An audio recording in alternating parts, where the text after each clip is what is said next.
Hi viewers, welcome to Infostube. இன்றைக்கி நம்ம டெக்சாஸில் நடந்த ஸ்னோ ஸ்டார்ம் பற்றி தான் பார்க்க போகிறோங்க. இது வந்து யூஎஸ்ஏல இருக்கிற செகண்ட் லார்ஜஸ்ட் ஸ்டேட். அது இல்லாமல் பாப்புலேஷன் வைஸ் பார்த்தாலும் இது செகண்ட் லார்ஜஸ்ட்டாக அந்த அளவுக்கு இருக்கிற ஒரு ஸ்டேட் தான் இது.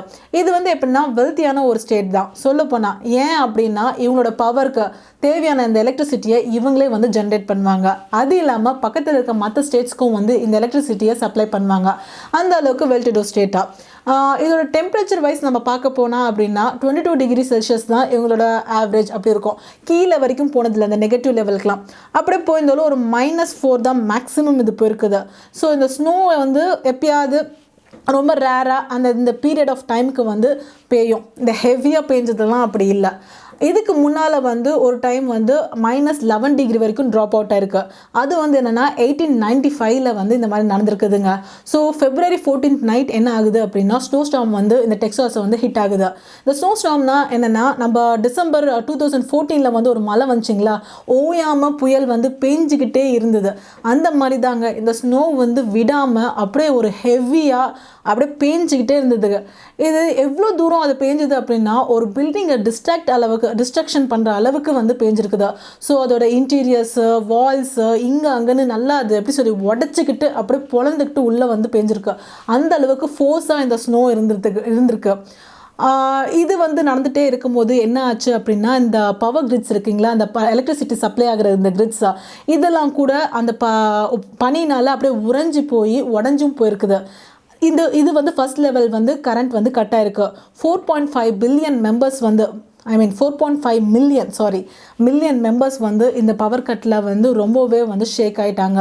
ஸோ இது அப்படியே நடந்துட்டு இருக்கும்போது நெக்ஸ்ட்டு வாட்டர் சப்ளையும் கட் ஆகுதுங்க.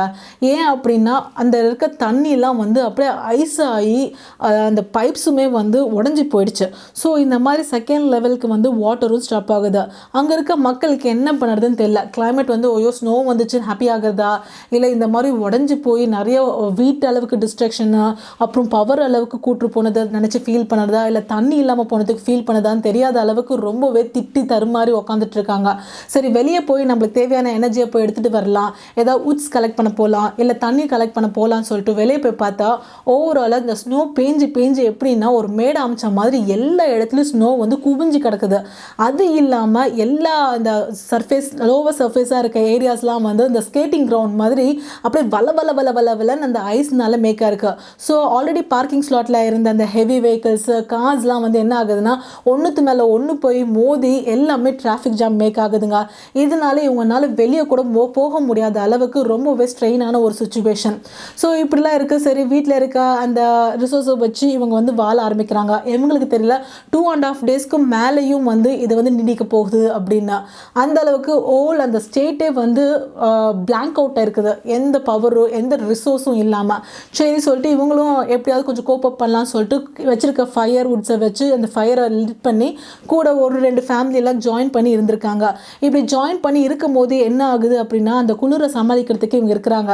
அப்போ இவங்களோட சுவாசம் இருக்குங்க, அதில் இருக்க கார்பன் டை ஆக்சைடு, அந்த வுட்டு எரிஞ்சு அதில் இருக்க கார்பன் மோனாக்சைடு, மீத்தேன்னு சொல்லிட்டு அதுன்னு சொல்லிட்டு பல கேஸஸ் வந்து மிக்ஸ் ஆகும் போது அந்த ஏரியாலே உட்காந்துட்டு இருக்காங்க இல்லையா, அவங்க அதை சுவாசிக்க அவங்களுக்கு வந்து அந்த ஃபெயிண்ட்னஸ்ஸு, அதனால மூச்சு விட முடியாத தன்மை அந்த மாதிரிலாம் ஆகி ஹாஸ்பிட்டல் கூட்டிட்டு போயிருக்காங்க. ஆல்ரெடி ஹாஸ்பிட்டல்ஸுமே இந்த மெஷின்ஸை டிபெண்ட் பண்ணி நிறைய பேரோட லைஃப் இருக்குது இல்லைங்களா, வென்டிலேஷனில் இருக்கிறவங்க, அப்புறம் டெலிவரி, அப்புறமேட்டுக்கா இன்னும் சொல்லப்போனால் ஒரு பர்டிகுலர் ஃபேமிலி வந்து அவங்களோட பொண்ணோட கதையில் வந்து ஷேர் பண்ணியிருக்காங்க. என்ன அப்படின்னா அவங்களோட பொண்ணு ஒரு ஏஜ் வந்து 16. அவங்களுக்கு இந்த ஈசோஃபேகஸ் அதாங்க நம்ம சாப்பிட்றோம் இல்லைங்களா, இந்த இடத்துல வந்து என்ன ஆகும்னா அந்த ஃப்ளாப் ஆஃப் ஸ்கின் வந்து ஓப்பன் ஆகாது. அதனால மெஷினை வச்சு தான் வந்து ஃபுட்டை வந்து ட்ராப் பண்ணுற சுச்சுவேஷன். ஸோ இதுக்கு வந்து பவர் வேணும். ஸோ அது இல்லாதனால தன்னோட ஃப்ரெண்ட்ஸ் கால் பண்ணி எப்படியோ அந்த பொண்ணை கூட்டிட்டு போகிறதுக்கு இவங்க வந்து ஹெல்ப் பண்ணுறதுக்கு ட்ரை பண்ணியிருக்காங்க.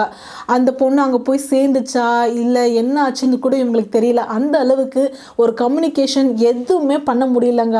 எல்லாமே உறைஞ்சி போய் ஃபுல்லாக டிஸ்ட்ராக்ஷனாக இருக்குது. இது ஒரு ஸ்டேஜில் இருக்கிறச்ச ஒருத்தர் வந்து சொல்கிறாரு, இதெல்லாம் வந்து ரிட்ரைவ் ஆகிட்டு வரும்போது த்ரூ அவுட் டெக்சாஸில் வந்து $2 பில்லியன் வந்து எக்கனாமிக்கலாக இவங்களுக்கு கிரிசிஸ் ஆயிருக்கு. அவ்வளோ டிஸ்ட்ராக்ஷனாக இருக்குது. ஒன்றும் சொல்லப்போனால் டெக்சாஸில் எமர்ஜென்சி அலர்ட் இதுதான் ஃபர்ஸ்ட் டைம் நடந்திருக்குங்க. அந்த அளவுக்கு இந்த ஸ்னோ புயல் வந்து எல்லாரையும் தாக்கி உலுக்கி போட்டிருக்குதுங்க. சரி இதெல்லாம் வந்து ரெக்டிஃபை ஆகும்னு சொல்லிட்டு வெயிட் பண்ணியிருக்காங்க. இது மக்களோட வாழ்வாதாரத்தை மட்டுமே பாதிக்கல. அங்கே இருக்க இந்த கேட்டில்ஸு, பெட் டாக்ஸு இந்த மாதிரி இருக்கிற எல்லா அனிமல்ஸும் என்ன ஆகுது, அந்த பனி டைமில் எங்கே அங்கேன்னு அந்த ஐஸில் மாட்டின அனிமல்ஸ்லாம் வந்து ஷிவரிங்லேயே இறந்து போயிருக்குது.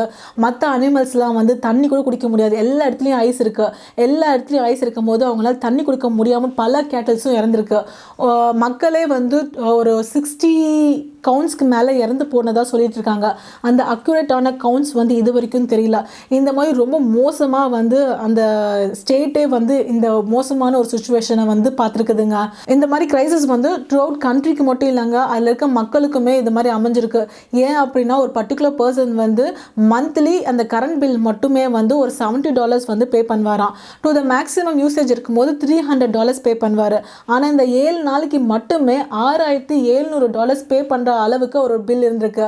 இது ஏன் அப்படின்னா இப்போ வந்து இவங்களுக்கு இந்த கிறிஸ்மஸ் டைமில் வந்து என்னென்னா லோ சப்ளை இருக்குது, ஹை டிமாண்ட் இருக்குது.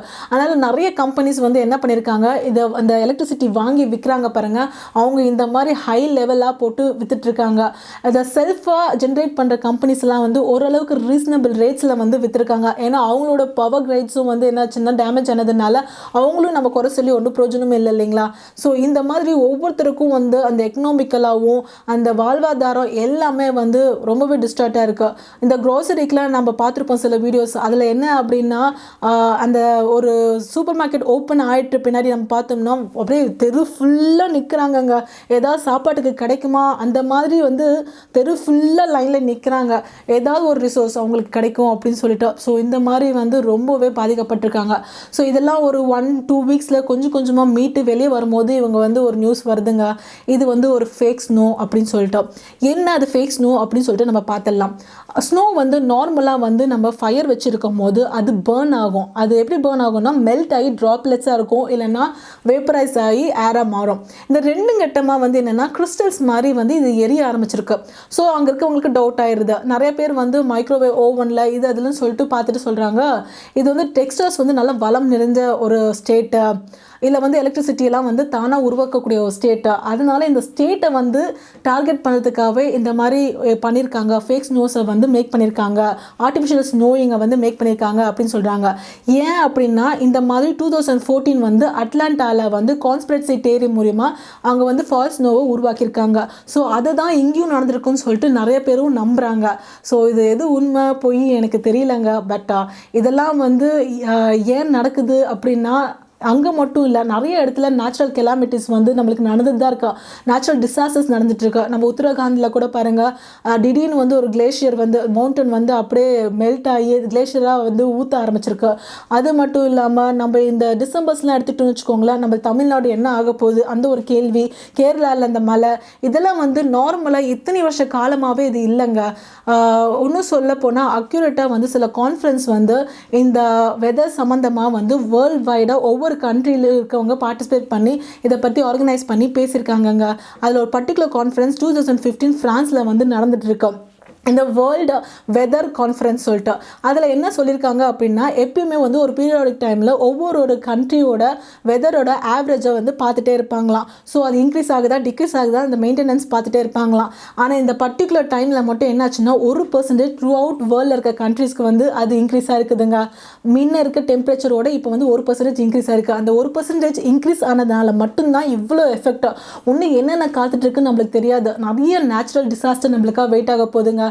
அந்த எப்படி சொல்கிறது, சீ லெவல் வந்து ரைஸ் ஆகிறது, இந்த ஸ்னோ இருக்க மவுண்டன்ஸ்லாம் உருகிறது, இந்த மாதிரி நிறைய இருக்குதுங்க. ஏன்னா நிறைய பொல்யூஷனும் மேக் ஆகுது, ஓசோன் லேயரில் வர ஓட்டு போயிட்டே இருக்குது. இதனால நாம் என்ன பண்ண முடியும் அப்படின்னா சின்ன சின்ன விஷயம் நம்ம வீட்டில் நம்மளுக்காக நம்ம ஸ்டார்ட் பண்ணலாம். பவர் சேவ் பண்ணுறது, ஃபுட் சேவ் பண்ணுறது, இந்த மாதிரி சின்ன சின்ன எனர்ஜிஸை நம்ம சேவ் பண்ணலாம். தண்ணி சேவ் பண்ணுறது, அப்புறமேட்டுக்கு இந்த பிளாஸ்டிக்கை பேன் பண்ணாங்க இல்லையா, அதை யூஸ் பண்ணாமல் இருக்கிறது, டயர்ஸை பேர்ன் பண்ணாமல் இருக்கிறதுன்னு சொல்லிட்டு நம்மளால் முடிஞ்ச சின்ன சின்ன ரிசோர்ஸை நம்ம காப்பாற்றலாம். நாம் காப்பாற்றினா தான் நம்மளோட ஃப்யூச்சர் ஜெனரேஷனுக்கு ஏதாவது கொண்டு போய் நம்மளால சேர்த்த முடியுங்க. டு சேவ் எர்த் நம்மளோட பார்ட்டிஷனும் இருக்குது. ஸோ நம்ம அதை நம்ம பக்காவாக பண்ணுவோங்க. உங்களுக்கு கண்டிப்பாக இந்த வீடியோ பிடிக்கும்னு நினைக்கிறேன். எங்கள் சேனலை சப்ஸ்கிரைப் பண்ண மறக்காதீங்க.